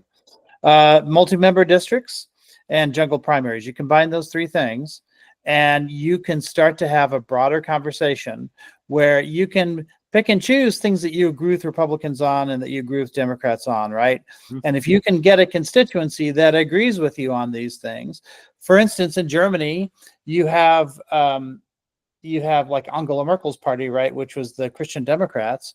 If a lot of them are Catholics. If you look at what Catholics believe, they don't fit into Republican or Democrat sets of views. They have their own perspective on a lot of things, and consistency is kind of an important thing for that. And so, if you're an American and you're Catholic, there's really not a party that you can support that you're going to agree with on everything. But if you had a party that supported all of the things that Catholics believed, then you can vote with Republicans on some things and with Democrats on other things, and so it goes. And I've just picked Catholics at random. I mean, I am Catholic, but there are lots of other positions that could be held that maybe are more consistent with you as an individual voter that you can vote for, and then that party can fight for all of the values that you believe, and they'll win some battles and lose some battles. But I think more of these things that you're talking about maybe can happen, right? Like it's great to say, if I were president, I would do this, or if I had control, king of the day sort of thing, right? But if we can actually have these conversations in a party with enough of a decentralized political system to where we can actually do some real horse trading in terms of the priorities that you just mentioned. I'm sure there are some that are a higher priority to you than others. Mm-hmm. And if you can push those things in order to trade maybe something else, I think that's a more functional system. And it's the sort of thing that we're seeing happening in Australia right now. They had this. Are you familiar with the Teals in Australia? No. The Teal Party. So what happened was there was the Coalition Party, which are basically conservatives and capitalists. were in control of Australia for a long time. And then what happened was Australia caught fire. The whole frickin' continent caught fire. I don't know if you remember that. Yeah, I do. And it became this big scandal. And this party arose, not really a party, it's just sort of a group of independents that called themselves the Teal Party, which is sort of a combination of the two colors that were there, like green and blue or something like that. Mm-hmm. And they said, look, we're conservatives. We believe in conservative things for the most part, but we also think that climate change is real and it's a threat, and we're going to vote in ways to save the environment. But you don't have to have, I don't know, let's say you don't like wokeness, right? You don't have to have wokeness with your environmentalism. And so you can be a teal. And as a result, you can get these environmental policies passed, because a lot of people who would have voted coalition but can't vote Labor, like they just can't bring themselves to vote Labor, ended up voting teal. These are the kinds of compromises that actually allow for real change in society that we just can't do with this two-party system we have right now, I don't think. And so that's like a step towards getting some of the things that you're talking about. Yeah, and I think it's going to require it's probably, I hate to say it, but it's going to come about, and I said this on 2 shows already, and I said it to a former colleague of mine who I'm still friends with back in the Great Recession, when both of us were reflecting on our political beliefs. And it's going to come across a major catastrophe, and where you're going to smell it, you're going to see it, you're going to taste it at every street corner. And that's when people are going to unplug and say, holy shit, we need change. They're going to start to really connect the dots, and that partisan mist or veil is going to start to lift, because people are going to be in survival mode. Now, what direction the country will take, I don't know. There's going to be many different directions could happen. Many things could happen as a result geopolitically towards the United States in order to take advantage of such a catastrophe. But I think you're right. I think, what was it? Lofgren was his last name. He was a an aide to varying Republicans. Let me see if I can find his quote, but he basically said that if we want to close the trade deficit, build infrastructure, blah, blah, blah, what you have to do is basically move away from the circus-like distractions of the American party system, the American political system that we have currently. And we need to move away from the radio and TV talk show clowns. I think that's the exact words he used. I'm just trying to find it because it's a really good quote, very insightful. Lofgren is his last name. And let me find that. And I think we'll end at about, and we can always continue this at about 4:30. Mike Lofgren, he's a former congressional aide, and he's written books about this. He wrote, could high unemployment, an intractable merchandise trade deficit, and the hollowing of the U.S. industrial base all be redressed by the promotion of domestic manufacturing as the Republican Party once advocated back in the 19th century? Could the money saved from endless wars and bribing foreign client states be better spent giving this country a public infrastructure worthy of the 21st century? None of these solutions is impossible, but achieving them will require reorienting American politics away from the serfdom to corporate money, the demands of the military-industrial complex, incitement by radio clowns, and the dead hand of discredited ideologies. And it will require a new and more serious attitude on the part of the American citizen. Politics is not the Army-Navy football game, still less the enthusiasm of the Roman mob for the chariot races and the Circus Maximus. And I think there needs to be, in my view, a wholesale cultural change and intellectual change. Because I think because we've become such a society enamored by hyper-capitalism and short-term thinking that often goes along with hyper-capitalism, it has totally infected our politics. And always that's been a push-pull struggle in Western societies, particularly in the United States and even Britain. And you see, my paramount concern is national survival of the United States in perpetuity, as well as, to quote President Lincoln, to borrow his phrase, to create a more perfect union. Those are my goals. So, which brings me to a point, my last point, and yeah, I'm going to grouse and I'm going to bitch about it because it pisses me off. And I think, and maybe I'm sounding harsh, and forgive me, I'm a free speech guy. I'm a library manager by profession, library employee since 1998. I love free speech. Unless you're calling for murdering somebody, you're engaged in groups committing espionage or subversion against the United States, then obviously you get surveilled. But with most discourse, either in print or on shows like this, I'm a free speech advocate, near absolutist in most cases. But it's also my right to call out people. And I think we're going to have extended conversations, you and I, if that's okay in the future, because I think we have a lot to unwrap. But my last topic, I'm really pissed at Destiny. Now, you and I agree with Destiny. Look, I'm sure, I know he lives in Miami. You know, my girlfriend lives in Miami. Going to Miami tonight to a salsa concert, for God's sakes. All right. I date a Hispanic woman. So they love music. I mean, I like music too, but they love music. It's in their blood, and that's cool. Right. I mean, my family, which is Jewish and Eastern Central European, granted, they love music and dancing too. I suck at dancing, but that's a whole different story. But look, I'm cosmopolitan. My comfort food, I just had Colombian food for lunch, for God's sakes, that I door dashed. Okay, so him and I probably have that in common. You're probably a cosmopolitan person too, I'm sure.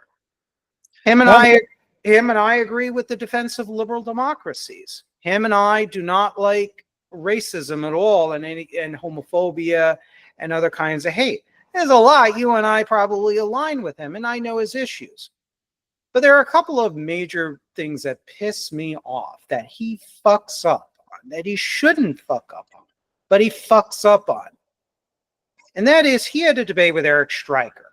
Eric Stryker is a neo-Nazi. He's a National Socialist. He was joined by somebody else who was another National Socialist. No, I think it was just himself. And, you know, Stryker is well-read. I listen to my opponent's podcasts. I do. I sit through it. And sometimes I have to suffer. Now, Stryker, he knows his history. He's a literate guy. I would not want him anywhere near government at all whatsoever. But him and Destiny were debating a bunch of things. And there's a lot I agree with Destiny on, obviously, compared to Eric Stryker. But Destiny justified stock buybacks using the worst conservative / quote unquote free market quote economic textbook bilge or swill. Stryker, the neo-Nazi, made more sense on stock buybacks than Destiny. Destiny is well ensconced within the Democratic podcast machine. And here he is defending stock buybacks. He's also defending lobbying, corporate lobbying. Now, look, I think people under the Constitution of freedom of speech and the right to redress grievances of government for people to lobby. Lawyers, citizens, whatever. I don't say that often, but that's actually what I believe. But there are major problems with lobbying, and there needs to be radical reforms, such as former politicians, generals, federal employees, cabinet officials, presidents. They should have a lifetime ban. And Stryker was making more sense on lobbying than Destiny, the Democrat, quote unquote. Right. Destiny wrote on Twitter in response to a question, why do people consider Luigi Mangione, the one who assassinated Mr. Thompson as the United Healthcare CEO, a hero? So Destiny writes recently, Americans want literally everything and then cry when all of it isn't provided for free. It sounds like he was denied a medical trial to do a double lung transplant, which isn't even part of the ordinary ways to treat stage 4 lung cancer.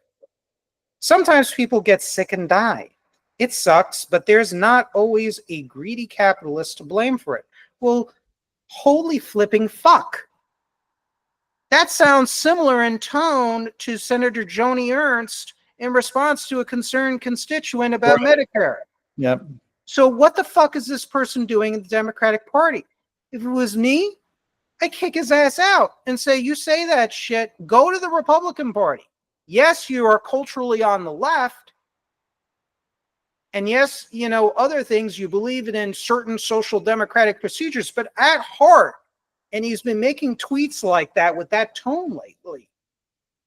I don't want that in politics. We have been suffering as Americans under policies constructed by people, both corporate Democrats and very anti-labor, pro-Wall Street, social Darwinist Republicans.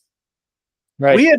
Those people have been in charge since the late 1980s, and even want to extend Carter's deregulation in his last 2 years of his administration, if we want to extend it further.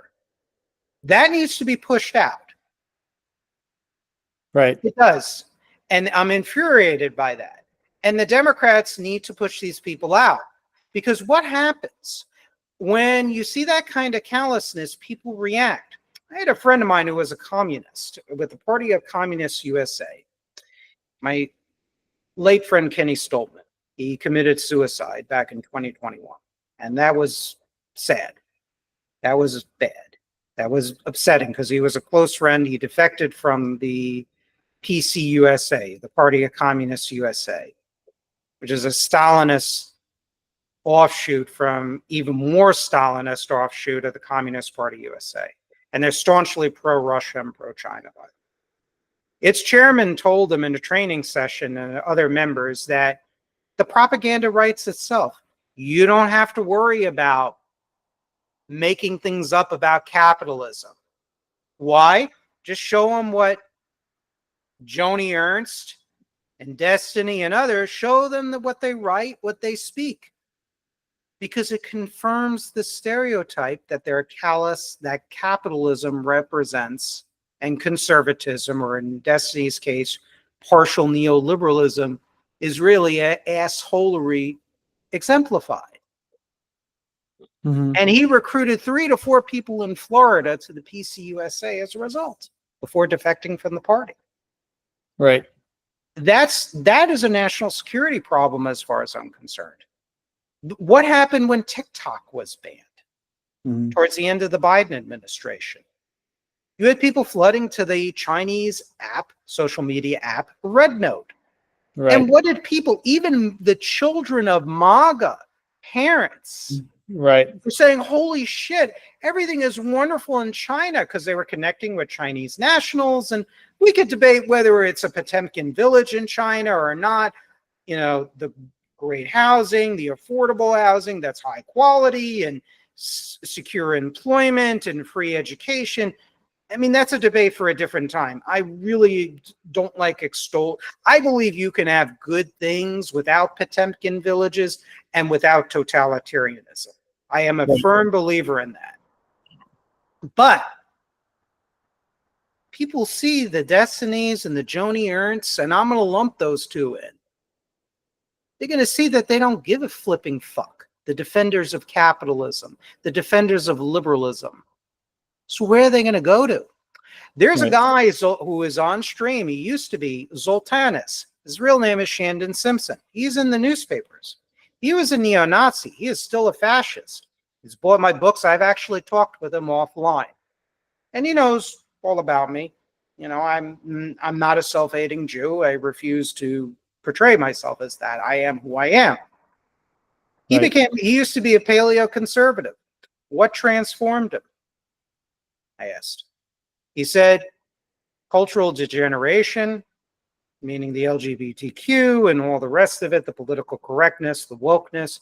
But the other thing was, many of his family members were thrown out of work due to General Motors outsourcing production and jobs overseas in his native Ohio.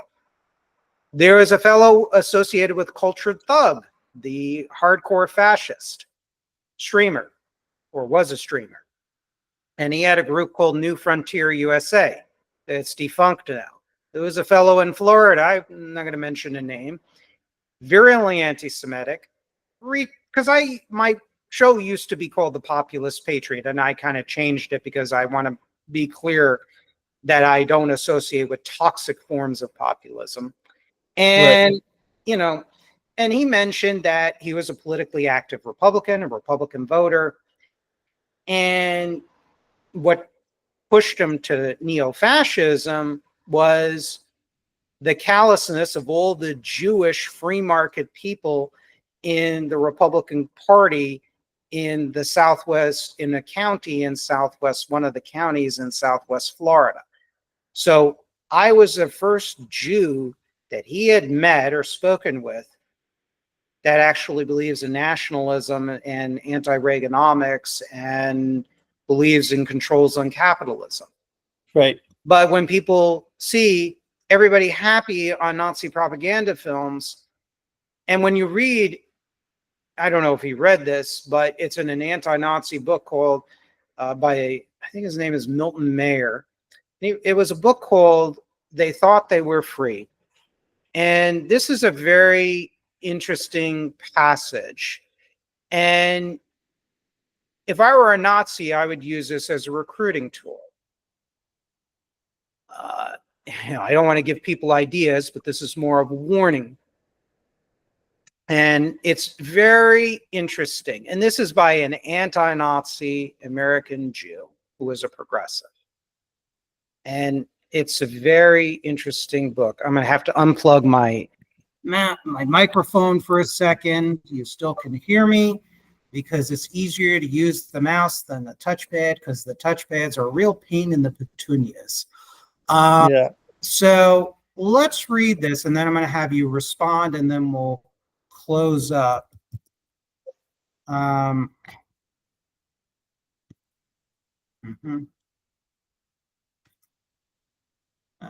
me see.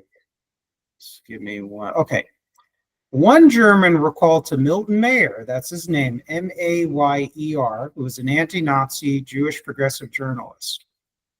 For the first time in my life, I was really the peer of men who, in the Kaiser's time, for those in the audience, that's the imperial period in Germany, and in the Weimar time, which was the Republic, social democrats as well as conservatives governed it, had always belonged to the classes lower or higher than my own, men whom one had always looked down on or up to, but never at. In the labor front, which was the dummy corporatist Nazi labor union, where employers and employees were basically managed under this totalitarian form of collectivist class cooperation. It was also very radical, too. It had radical anti-employer tendencies, too, by the way. Led by Robert Ley, who was a horrifically corrupt Nazi, one of many. So he said, in the labor front, I represented the Teachers Association. I came to know such people at first hand, to know their lives and to have them know mine. National Socialism broke down that separation, that class distinction.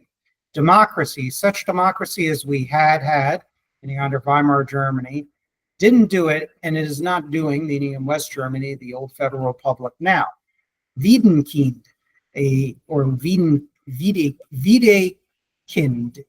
a baker, told Milton Mayer that, quote, we simple working class men stood side by side with learned men in the labor front. So I'm not praising this,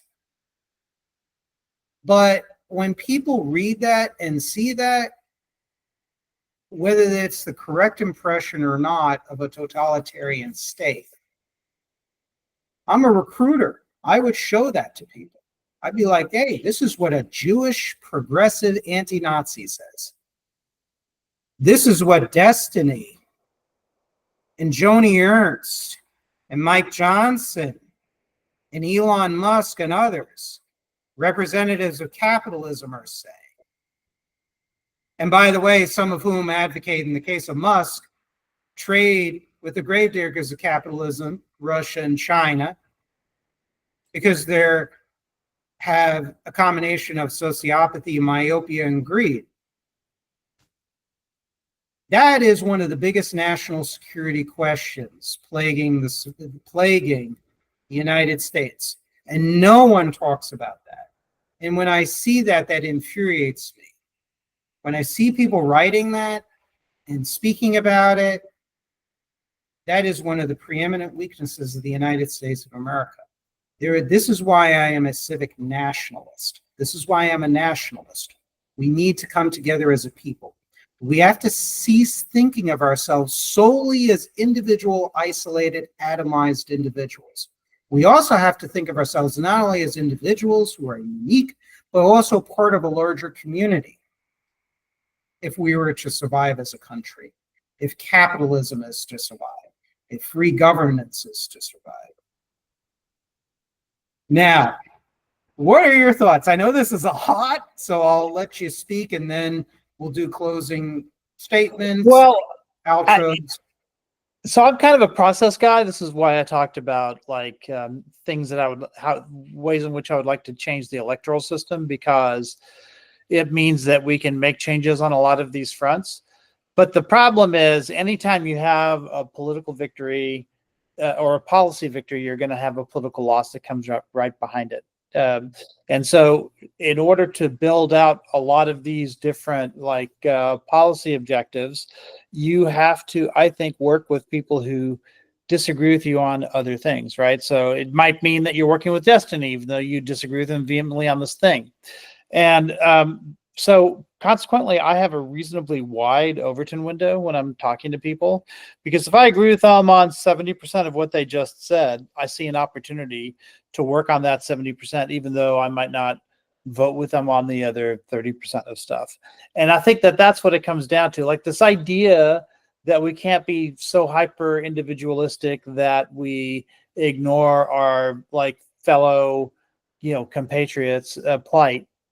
Because we don't think they deserve a double lung, procedure or whatever. That's, when we were debating Obamacare in 2010 and then pushing forward, a lot of it had to do with, oh, I'm young, why should I have to pay for those people who are older, who are going to be getting all of the care? Why should I pay in, right? Or I'm a healthy person, why should I pay for someone who's not healthy? As if they don't understand what the concept of insurance is. Insurance is about smoothing out those inequalities. That's what it is fundamentally. Even in the private sector, even if you take government out of it, the whole idea of insurance is to you're gambling every time you participate in society. And if you're on the bottom end, if you're on the losing end of that gamble that you just made, you need to have that safety net that can sort of pull you up. And that is certainly a nationalistic way of looking at things as opposed to an individualistic way of looking at things. So as I agree with you there. I agree with you on a lot of these areas, even though I do think that there are advantages to a global economy where some countries do certain things better than others. I'm not entirely convinced that that workers are better off at the factory level than they are at more higher skilled jobs, right? Like scientists and such, or doctors and things. So I'd have to do some thinking about what are we getting back if we pull those kind of jobs back in, especially when we're at 4% unemployment right now. And a lot of people are even arguing that too many of the population work compared historically, 50% of us worked. So, but those are things that I think we have to stop and reevaluate every time we have some sort of major change. And then we're going to have the impact of that change. And then we're going to have to reevaluate again. And again, the answer to that, I think, is having a political system that can adjust to that, where everyone's voice can be heard, or a greater variety of voices can be heard when you're talking about the next step. So a lot of what you were talking about, especially like decoupling with China and all of that, would take time to implement, which means it would be something that we would have to implement across multiple administrations. And as long as we have administrations that their entire goal is to undo the progress of the previous administration, then we're never going to be able to have any kind of a plan that goes more than 4 years. Exactly. Yeah. So that's why I think we need a political system like preference voting, like multi-member districts and jungle primaries, which, that's essentially what Australia has, then we've got a shot at making a lot of these reforms last over a period of decades and not just a handful of years. So to me, like every time you talk about something like that, I talk about, okay, but how do you get there? How do you implement it? And to me, it's electoral reform. Right. And I think also, I know it's a cliche, getting money out of politics. It would involve nullifying the Supreme Court decisions, Buckley versus Vallejo, Bellotti versus the First Bank of Boston, Citizens United, McCutcheon, lifetime ban on lobbying by former officials, generals, officers, federal. I agree with all that. Yeah, I agree 100%.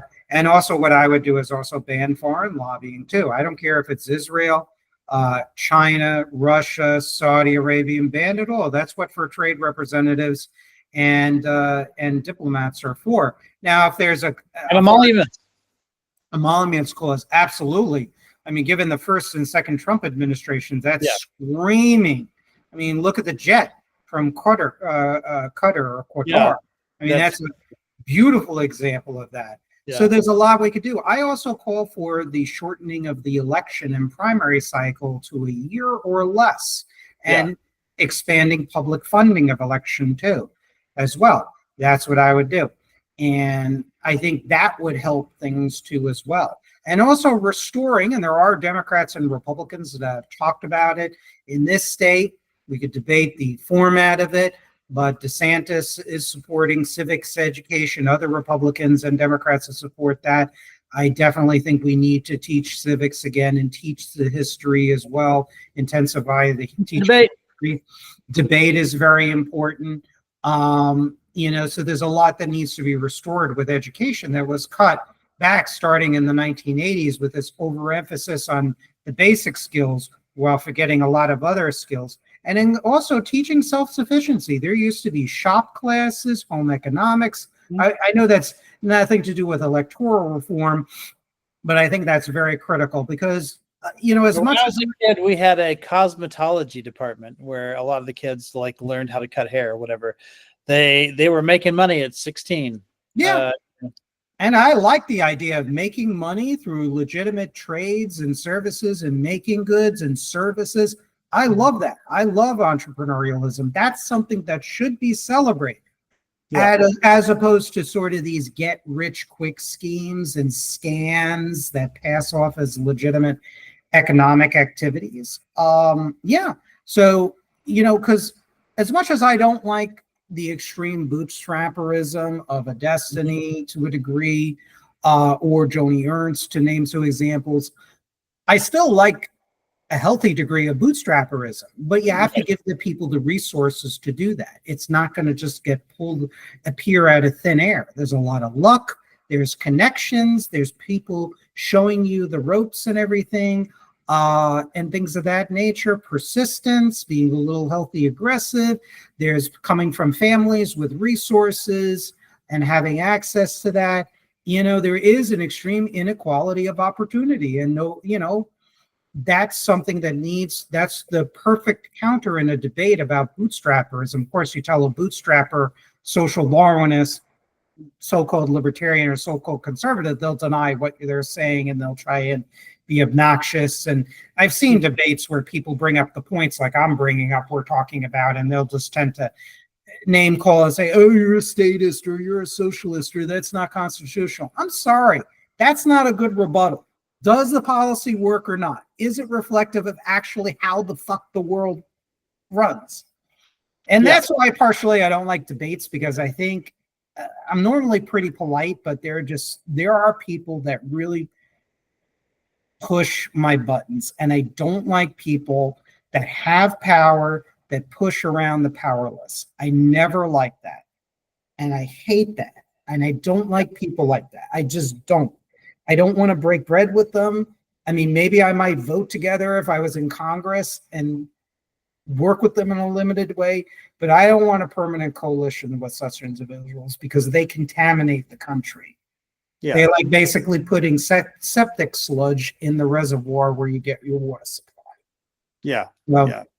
And that's it. So to end off, before we go into our kind of end closing statements, outros, or whatever you want to call it, where would you say politically I come from, political tradition? I mean, since you're steeped in debate and history, where do you pin me on the political spectrum?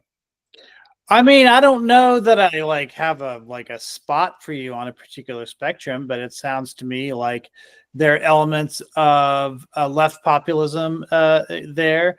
But yeah, I'm also a little bit of an institutionalist, and I think that in order to keep a lot of it sounds to me as if you're abandoning sort of some of the sort of free market absolutism that you originally came out of, it sounds like there might be a little bit of institutionalism creeping in, even though Yes. even though you come off at first being, closer to libertarian on that sort of thing. But I think you can only protect those things, especially early on when you said that you need to have some sort of, if you're going to oppose corporatism, then you need to have some sort of power to balance it out on the other side, right? And so to me, that's what institutions are. Even today, like with institutions sort of crumbling apart with our current federal government, it seems to me that that the institutions that have been there for a long, long time are slowing things down. They're it's not stopping it. I think a lot of damage is being made. But I think the courts are stopping a lot of things too, or at least slowing them down. And that's what institutions are supposed to do in times like these. So yeah, it sounds to me like you have some sympathies with that as well. Mm-hmm. Yeah, it's pretty balanced. I want to preserve the fundamental institutions of the United States, but I'm also a reformer, and to the political establishment, to a Joni Ernst or a Destiny, for example, I would be considered radical because I'm outside the political establishment and a lot of thinking on particularly economics and politics, and even some of the foreign policy stuff too as well. Saying that the Cold War never really ended is not going to endear you with much of the political establishment. So any concluding remarks, outros, where can people find your work? Well, I'm on Blue Sky at Icowrich. Same, it's ICOWRICH. Mm-hmm. I am on Twitter still, but I don't post there very often anymore. I guess I'm holding off to see if that site ever improves or changes ownership or something like that. But I'm not. I don't really stream a lot. You will see me on some panels here and there, though. But yeah, I'm a debate coach out of Texas. The only even reason that I go on panels and do stuff like this now is because my students told me I should do it. So that was about 5 years ago, and I started hanging around places. Cool. Well, you're very well informed. This has been a great conversation. Thanks, you too. Yeah, hopefully, let's have some more conversations. I actually have an interview tentatively set, or unless something comes up, of course, with Jack Anander Monday early morning. So we got that in the pipeline. I got other guests too as well. People can find me on Substack, Wilderness and Mirrors. You can find my self-published books on Amazon.com. Where can people find your recent debate stream performances? On Twitch, YouTube? Where about? Well, I'm on YouTube. It is Icowrich, but you won't see me very much. You'll see maybe some of my students. You'll see me every once in a while. You'll see other debates that I am just doing instructional stuff on. Yeah. But it's really, I need to start doing more general stuff for people who know me from these forums, but I just haven't started doing that much yet. Mm-hmm. Alrighty, thank you so much, Rich. I appreciate it. It's been a great conversation. We'll have more in the future. We'll schedule it soon. Take care. God bless America. Be well, be safe, and be good to each other. And then have a great weekend. All right. Thank you too. Bye. All right, I'm going to stop recording. Hold on.